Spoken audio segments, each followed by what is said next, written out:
नमस्कार दोस्तों। तो हमारी आज की कहानी का नाम है लोमड़ी और सारस की दावत। बहुत पुरानी बात है। एक जंगल में एक लोमड़ी और एक सारस रहते थे। ये दोनों बहुत अच्छे दोस्त थे।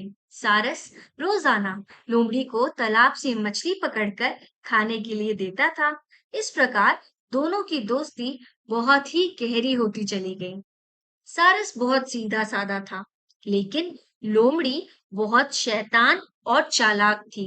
वह हमेशा दूसरों को परेशान किया करती थी। उसे दूसरों का अपमान करने में और मजाक उड़ाने में बहुत मजा आता था।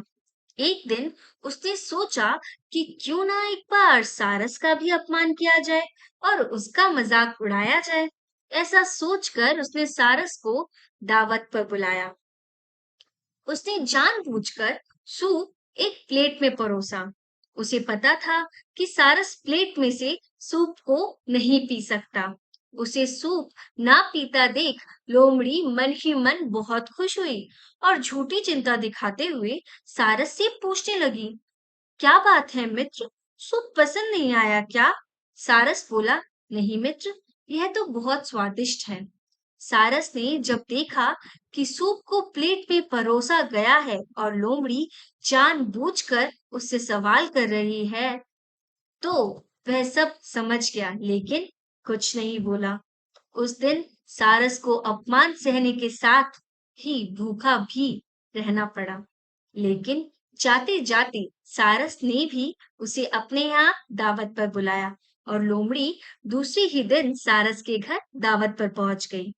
सारस ने भी दावत में सूप बनाया था और लोमड़ी के साथ लंबी चोंच वाले अन्य पक्षियों को भी बुलाया था। सारस ने सूप को सुराही में परोसा। सुराही का मुंह इतना छोटा था कि उसमें बस चोंच ही अंदर जा सकती थी।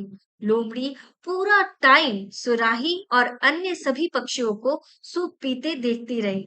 इसी बीच सारस ने पूछा कि क्या बात है मित्र, सूप अच्छा नहीं लगा क्या? लोमड़ी को अचानक अपने शब्द याद आ गए। सभी बोले कि सूप तो बहुत ही स्वादिष्ट है। लोमड़ी को भी सभी की हाँ में हाँ मिलाना पड़ा। यह सब देख लोमड़ी अपने आप में बहुत अपमानित महसूस कर रही थी, लेकिन कुछ कह नहीं सकती थी। तो ये कहानी हमें ये सीख देती है कि हमें कभी भी किसी का अपमान नहीं करना चाहिए।